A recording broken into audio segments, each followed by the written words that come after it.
Hello guys, কেমন আছো তোমরা? আশা করি প্রত্যেকে ভালো আছো। আমাদের দেয়ালের অবস্থা দেখেছো? এই গত বর্ষাতে এই অবস্থা হয়ে এসছে, পুরো সিম হয়ে গেছে। দেখতে পাচ্ছ দেয়ালটা যা ইচ্ছা তাই। লোকে দেখলে কি বলবো? ওই দেয়ালটা আমি আমার ছেলেকে দিয়ে দিয়েছিলাম, ওই জন্য পুষ্পারাজ ঝুঁকেঙ্গা নেই সালা বানিয়েছে, দেখতেই পাচ্ছ।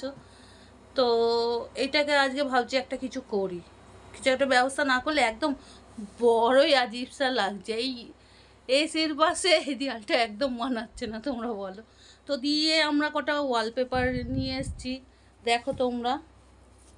150 টাকা এটা। 150 টাকা করে নিয়েছে।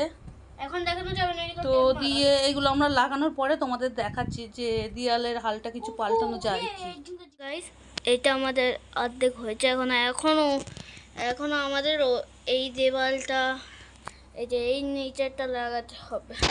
দেখুন, আনতে হবে, মাঙাতে হবে।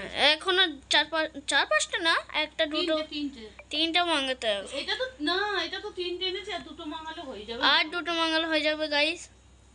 ওই দেখুন, এখন আধা দুটাই কম থাকবে। দেখতে পাচ্ছেন কোন দিকটা যান? আরে আমরা এখন আমি ঠিক আছে গাইস, এখন আমি রেখে দিচ্ছি। Tata, bye bye.